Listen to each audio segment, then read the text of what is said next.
And if I lose liberty, then it takes away the basic reason for living. So what is if you're the sort of person who doesn't mind about having any liberty, provided you've got a house and food coming to you and you will do what you're told to do, then perhaps you won't mind. I suppose it's the difference between being born free and living life like an animal at the zoo in a cage. We fight on the beaches, we shall fight on the landing ground.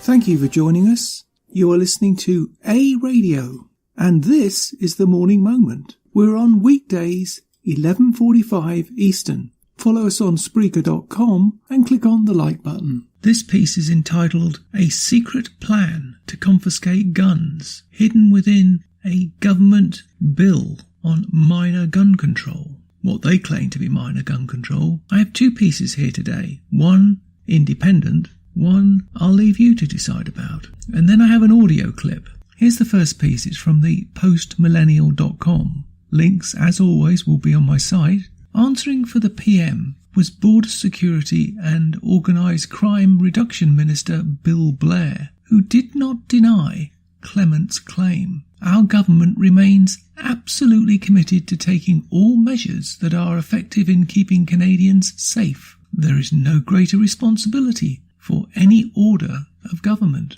than the safety of their citizens, Blair replied. We are prepared to consider whatever measures will be effective in doing so. The government's bill to increase restrictions on firearms acquisitions, ownership and transportation, Bill C-71, remains stuck in the Senate after its scrutiny committee gutted key components, including the definition of non-restricted firearm. Introduced last year, C-71 also proposed to extend background checks from 5 years to lifetime of the applicant and mandates retailers track sales for 20 years. In an interview with the Post-Millennial, Clement declined to reveal the sources for his claim. Asked if the information came from government officials or gun lobbyists, he said, I'm feeling rather constrained on what I can say. It is definitely not any gun organisation that has contacted me on this. I honestly don't know how broad this is, but I am led to believe that it's sweeping, said Clement.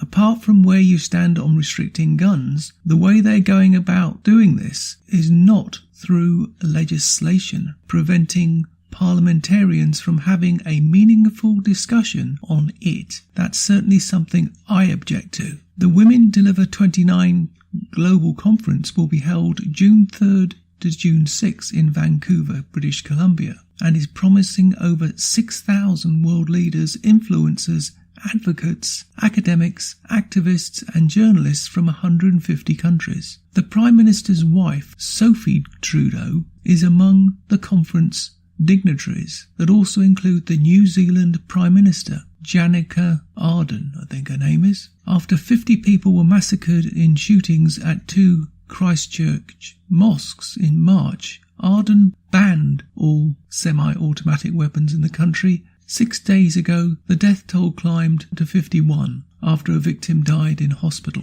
That's one piece, which gives you information about a big conference going on that's been very quiet. No one's really talked about it. Now I'm going to give you another piece from CBC News Politics. It's entitled, What Gun Owners Need to Know About Ottawa's New Firearms Bill. The Liberal government vows modest reforms, but gun owners fear they are being targeted. The Liberal government is poised to pass new firearms legislation changes to the country's firearms regime that Ottawa says are modest but necessary reforms to reduce the frequency of violent gun crime. In the last election, the Liberal Party vowed to reverse decades' worth of Conservative changes to gun rules they claim bolstered firearms-related crime.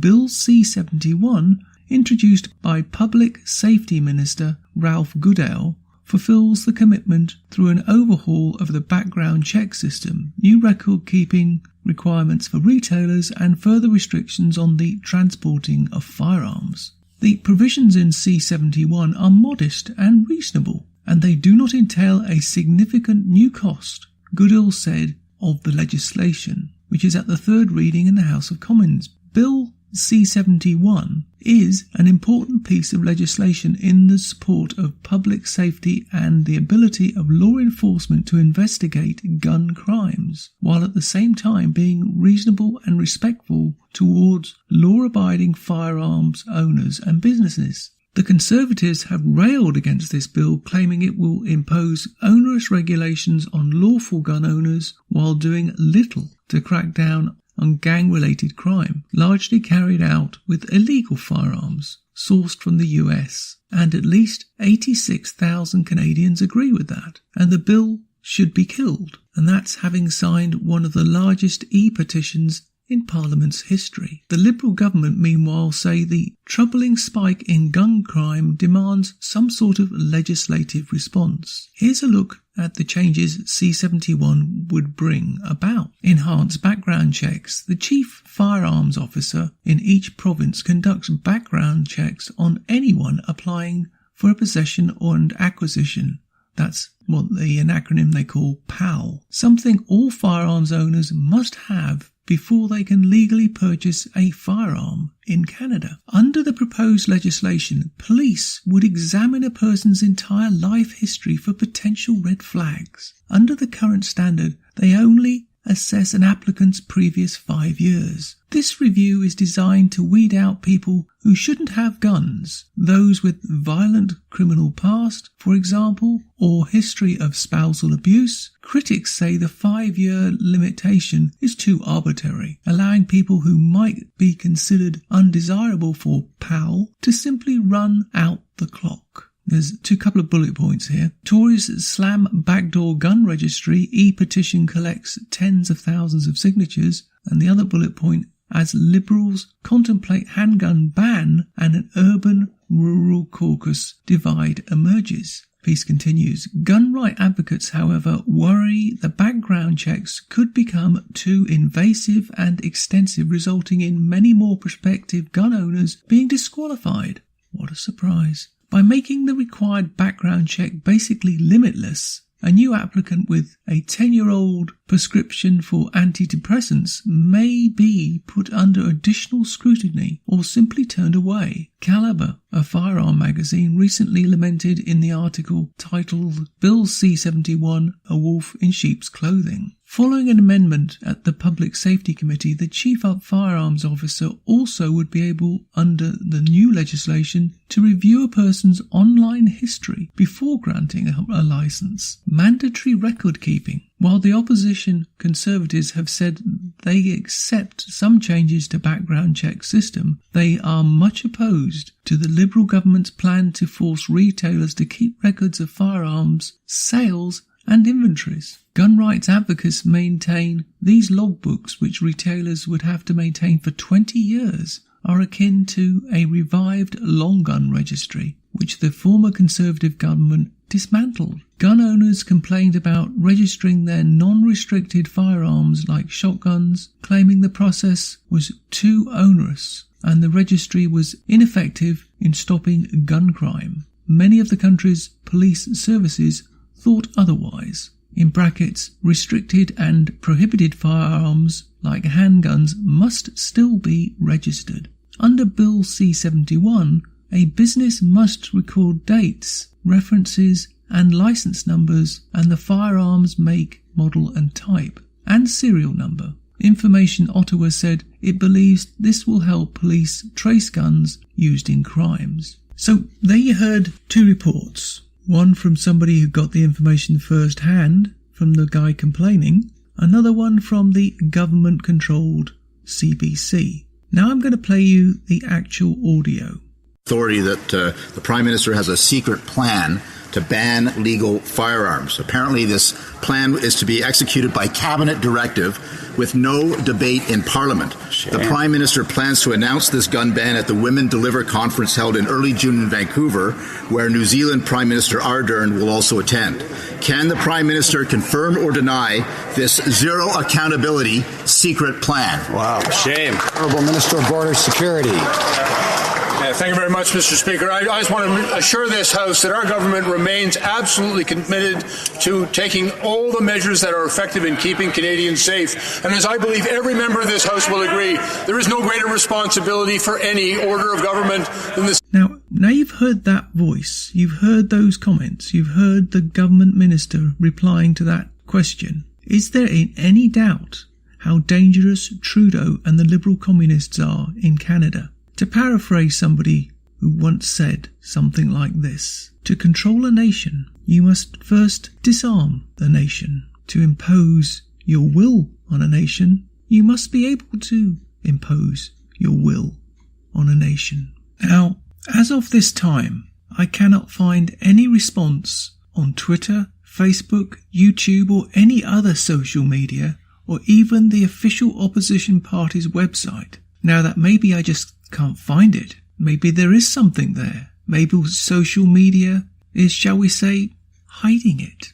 But make no mistake, Canadians will not tolerate this undemocratic act. Trudeau's actions and action will not stand in Canada. It will not stand. At the end of the day, this is classic liberalism. It is in fact Saul Alinsky. It's a socialist tactic to disarm Canadians, to disarm Canada. And then what is Canada left with? The will of the government of the day. At the end of the day, any government serves at the pleasure of the people. The people do not serve at the pleasure of the government. That is the fundamental concept of democracy. Trudeau or any government must understand that Canadians run Canada, not any one party. And I put it to Canadians, it's time to put gun legislation, gun rights in our charter. Enshrine it in the charter so that no government, now or in the future, can interfere with Canadians' fundamental rights to own a firearm for self-protection. We don't all live in a 60-storey high-rise in the middle of Toronto, and we don't all go and buy illegal guns. In fact, I don't even own a gun, but I demand the right to own a gun without such onerous regulations forced upon me and other Canadians. We should be able to go in to a gun store, buy a gun, register it, and walk out. That's all you need to know. Any other regulation is onerous and puts power of the state over the individual. And they know it.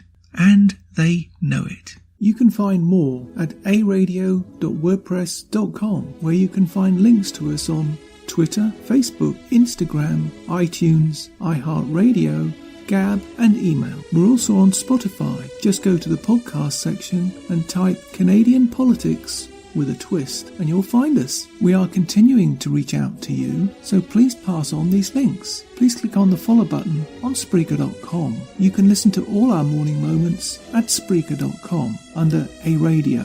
That's EHRADIO, A Radio, and click on the like button. And you can hear a review of our morning moments on WHBJ-DB, News, Talk, Radio on Spreaker.com. Join us and many others. And you can find all our podcasts and morning moments at aradio.wordpress.com. Click on the Morning Moments tab.